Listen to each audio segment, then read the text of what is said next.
Hey world, this is Maria Liberati, and you are listening to the Maria Liberati Show, the place where food, art, travel, and life come together in the most delicious ways. From mouth-watering recipes to culinary adventures, from historic kitchens to hidden gems around the world, I bring you stories straight from my Gourmand World award-winning book series and blog, The Basic Art of Italian Cooking.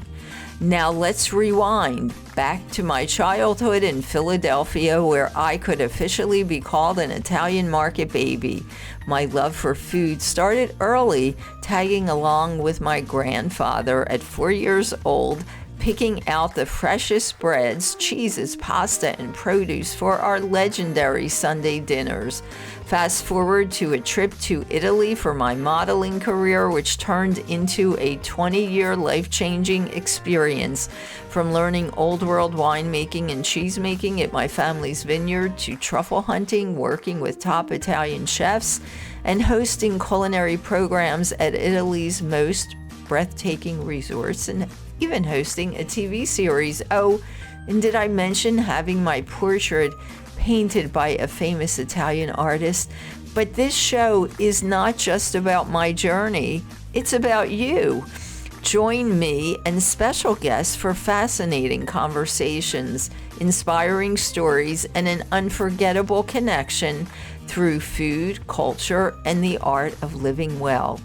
So grab a cup of espresso, settle in, and let's explore the magic of conversation together. Welcome to the Maria Liberati Show, where food meets art, travel, and life. So what does food mean to you? Well, join me this week as my guest is an author who will be sharing information about Provence and her novel that has parts of it that occurred in Provence, and she's going to be sharing some interesting travel tips and info on the culture there and just a whole bunch of stuff on Provence. It actually is one of my favorite places to visit. But before we get started on the interview, I did want to share my top 10 interesting things about Provence with you. Yes, so here are 10 incredible things about Provence, just to introduce you to our interview segment. Number 1 is lavender fields, especially around Valensole, are a must-see in summer. Number 2 is the Pope's Palace in Avignon. It is a UNESCO-listed medieval palace that was once home to popes. Number 3 is the Senang Abbey. It's a breathtaking 12th century abbey surrounded by lavender fields. Marseille's Old Port is number 4. It's a historic harbor filled with seafood markets, cafes, and Mediterranean charm. Bouillabaisse is the famous Provençal fish stew best enjoyed in Marseille. Number 6 is the Roman ruins in Arles, a city packed with Roman amphitheaters and Van Gogh's artistic legacy. Number 7 is the Calanque, stunning limestone cliffs and turquoise waters between Marseille and Cassis. Number 8 is rosé wine. Provence is the world's leading producer of rosé, with vineyards stretching across the region. Number 9 is the bustling markets. Local markets overflow with fresh produce, lavender, and handmade crafts. And number 10 is Gorge du Verdon, France's answer to the Grand Canyon, perfect for hiking and kayaking. Provence is truly a feast for the senses, blending history, nature, and gastronomy into an unforgettable experience. Embark on a culinary journey with Maria Liberati's The Basic Art of Italian Cooking book series. Discover the secrets of Italian cuisine and bring the art of Italian cooking to your home. Awarded the Best Italian Cuisine Book in the USA by the Gourmand World Book Award, the book series is available now at marialiberati.com, at artoflivingprimamedia.com, on Amazon and Kindle, and anywhere books are sold. And she's back again, Elizabeth Birkelund. She is here because we did one interview on her book, A Northern Light in Provence, that goes from Greenland to Provence. And we talked all about Greenland. Now she's here to tell us about one of my favorite places, Provence. Elizabeth, thanks for being here. Thank you, Maria. Thrilled to be here. Thank you. Yes. I know your last interview we talked about, and did I get that correct? You go from the story goes from Greenland to Provence. Is that correct? That's correct. Okay, I thought that's what you told me. So in our last interview, we talked about Greenland. It was really very, I thought that was very interesting. Lots of things I never knew about Greenland, but I think a lot of people probably aren't as familiar as they may be more obviously with Provence. So did you get to spend time in Provence for researching the book in Northern Light in Provence? Now that would have been a good plan, but Yes. it turns out it turns out that I actually had spent many years in Provence before I wrote the book, and that's what Okay. inspired me to write the book. And actually since 2015 I had been going back to Provence and sort of found my soul, a little Uh-huh. soul match there. Yes, I can believe it. It's just, well, it's undescribable unless you've been there. I mean, you can describe it and say what you want, but right, unless you have been there, I could understand why you could find your soul there. There definitely, I think I did too.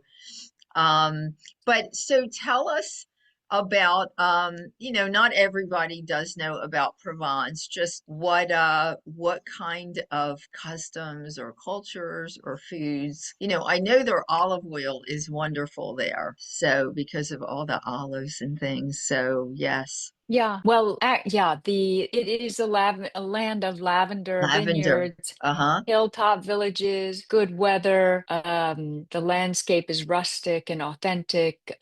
There's this. I tend to prefer the Luberon Valley, which is a part of Provence that Uh-huh. is a little more rustic than the other parts of Provence. Yes, they have olive groves and the customs, mostly eating Hmm. well from the abundant local produce and Yes. drinking well. The specialty drink is this pastis that's very dry and it kind of goes with the weather, the dry weather in the Mistral. And Mistral is the wind from the north. It comes through and actually blows away bad weather, dust, and pollution. So even though we complain about the Mistral because Right. it's disturbing and it lasts for 3 days, it does bring the good weather. Uh, uh-huh. But there are many customs there. You can, the best is the marchés where you go and you Yes. you go to all these hilltop villages, and each day there's a different marché, and you sample the saucisson and the tapenade, and the smell the lavender, the jams, the chèvre, and then there's the other customs, the pétanque, which is the boule. Have you ever Uh-huh. played boule? No, but it's probably like, oh my goodness, I can't think of the Italian game. Bocce, Bocce, bocce. yes. Oh, I couldn't think of that. Yes, it's like that. Similar And to that. Yes. so Yeah. my characters do all of these things. They go to the Ah, do marchés, they they? she watches a pétanque game, Uh-huh. and she experiences the landscape, the beauty of the Luberon mountain range. Uh-huh. And so hopefully it all comes alive for Yes, the yes. How reader. about all the one thing that I just love is when you go to the marché, there's all these just so many beautiful herbs. There's always fresh herbs everywhere there, and you can always find lots and lots of fresh herbs anywhere there. Yes. One of my other favorite scenes, but it's probably even in Paris in the morning, I can remember people going to the cafes and they get these big baguettes and they're riding on their motorcycles. It just looked like a painting, riding on their motorcycles, taking their baguettes home for the day. So I just That's remember the that as a vivid picture. Yes. That's the classic French thing to Yes. do. And Yes. and I would recommend, if anyone's going, I would recommend definitely renting, if you're in a sporty mood, renting one of those electric bikes And Yes. going, that's a good way to go from town to town in an electric bike. But to go with somebody, have a partner to go with just in case something happens. Exactly. But but Exactly. those baguettes, that you just smell them in the boulangerie, which is the Yes. bakery. Boulangerie, the bakery. Yes. And Yes. and often if you talk to the locals, they'll give you, if there are two boulangeries in a town, sometimes there are only just one in a village, they'll Uh-huh. let you know which is the best. So there's often a little competition between this one and that one. And and yes, and the herbs are just I've never seen so many herbs Uh-huh. laid out in bowls in one stand. I mean, between, and the rosemary and the lavender, and I mean every thyme, every parsley, every herb you can imagine is in that stand. Exactly, exactly. That's the one thing that I just, I always remember from being there. It's just amazing all the different herbs and things that are there. And I was just reading about some type of traditions that they have at Christmas time. Are you aware of that? I totally forget now, but I was reading about some interesting things that they do at Christmas time in Provence, but I don't know if you're familiar with any of that or have been there at Christmas time. I hate to say it, but I've been a summertime visitor. Right, me too. I did go for a month in April, and that was the Uh-huh. closest I'd been to the cool weather. To the And it was a cold. bit rainy, and I Ah, did. That is the time when I had the privilege of meeting the locals to spend a whole oh month there. wow. Oh, And that's wonderful. Yes, but I've been there when I've been to Provence, it's mainly in the summertime. Christmas time was generally with family in Italy, so I was never there at Christmas time, but I understand there's some interesting, excuse me, interesting traditions there. I've mainly been to, I don't know if you've ever heard of, there's a little beach town called Beaulieu-sur-le-Mer, and it's near Saint-Jean-Cap-Ferrat. So it's just such a beautiful area. ah, Really beautiful. that is the Côte d'Azur. Yeah. Yes, Napoleon actually named Beaulieu-sur-le-Mer because it means beautiful place on the sea. So it Ah. it dates back to that time because it's really beautiful, and it was named by Napoleon, and it's just so beautiful. So as I said, I do remember being in Well, there. Napoleon did have an influence on this area. And if you walk, well, if you drive actually down to Aix-en-Provence from where I usually like to stay in the Luberon, there are Uh-huh, many of these big roads with plane trees on either side. uh-huh. Big, beautiful plane trees. They're like our sycamore. They're like our sycamore trees here in the US, but they were all planted apparently by Napoleon to shade his his troops Oh, as he wow. was marching along Yeah. these big alley. They were more than big roads. Yeah, Yes, yes. and Wow. I and that I didn't know about. That's very, very interesting. Yes, yes. and he dug canals. You'll see canals dug by Napoleon's troops along the Mhm. way to bring the water through. There were a lot of Yes. in that area, a lot of influences. Yes, definitely, definitely. And Napoleon he was actually, well, his last name was Buonaparte, so he was actually Italian, but um the one thing I love too in Provence is you can speak French and Italian or a combination of both, and people understand you. So I do speak French, but my Italian is better than my French, so I was kind of speaking kind of a combination, and people understand Italian. I guess his influence is still there. People understand, Italian as well as well, obviously French, but people do understand Italian, which was interesting. So, Well, there's also a Provençal language, yes, that's right. dialect, Yes, yes. Occitan, and in the book I wrote, she was my main character is a translator. Uh-huh. So Oh, that's right. the she was translating the poet's Provençal language into English alongside, along with the French. So that was a challenge. And Wow. So it's it's a sort of dialect it's Provençal. Mm-hmm. yeah. It, It's on the wane. It's really unlike the Greenland section where right, Greenlandic is the official language. right. Provençal is there fewer and fewer people actually speak it, a few grandparents Probably an old possibly. dialect. Yes, like in Yes. Italy, we have different dialects from different regions that people really don't speak it anymore. It's kind of an old thing. So, oh, that's interesting. Very interesting. Um, And I guess so we're almost out of time, but can you so tell us if you want to just give us a little idea. So again, I know we talked about this in your first appearance, but so the book centers around a translator, right? Yes. And And she premise. is from the coastal western coast of Greenland. Uh-huh. And she is given the job of translating this poetry of this Provençal poet. And Uh-huh. she goes to Provence and falls in love with not only this beautiful hilltop village, but also the shared language of the poet himself. And then the poet's son arrives. So I Ah, won't give away. Poet is yes, elderly, and so when the poet's son arrives, something else transpires. And wow. so yeah, it's really it's a meeting of two cultures and a Mhm. meeting. The original title of the book was Translating Love. So not only is she translating languages, but she's translating love. But I've decided, there's that book, The Five Languages of Love, and I've Yes, decided that there are probably 8 billion languages of love, as right. many as there are people.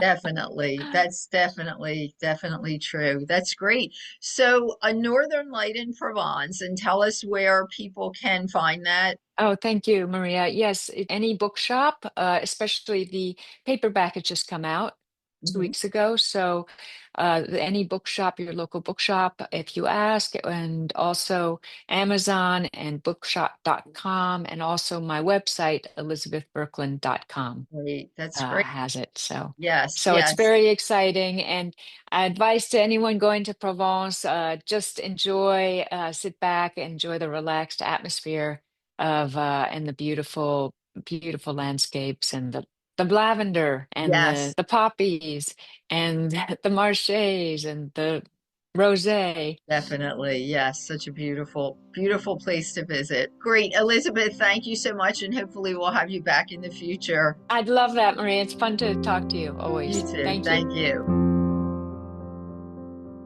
Hungry for a taste of Italy? Dive into the basic art of Italian cooking, my Gourmand World award-winning book series. It's your passport to authentic flavors, simple recipes, and the joy of Italian cuisine. Whether you're a seasoned chef or a home cook, this series makes every meal a masterpiece. The basic art of Italian cooking, where tradition meets taste. Get your copy at Amazon.com, Kindle, BarnesandNoble.com, Barnes& and Noble, MariaLiberati.com, and ArtofLivingPrimaMedia.com, or anywhere books are sold. Thanks for listening to the Maria Liberati Show, and thanks for joining us on our trip to Provence. And hope you enjoyed it. And thanks to my producer, Britton Roselle, and this week's special guest. And as always, you can find me at marialiberati.com, on Instagram at Maria Liberati, on Pinterest at Maria Liberati, on Twitter or X, on Facebook at Chef Maria Liberati, on Vimeo at Maria Liberati, on our YouTube channel, which is called The Maria Liberati Show, on the Binge Network's The Basic Art of Italian Cooking by Maria Liberati TV series. And let's see, you can also find my Gourmand World award-winning book series, The Basic Art of Italian Cooking, at marialiberati.com, on artoflivingprimamedia.com. That's the publisher's website, but you can also find it on Amazon and Kindle and Barnes and Noble. And Amazon and Kindle has just released some audio books or audio versions of my books. in the Basic Art of Italian Cooking series. So you can check them out on Amazon and Kindle. You can check out the new audiobooks that have just been released also.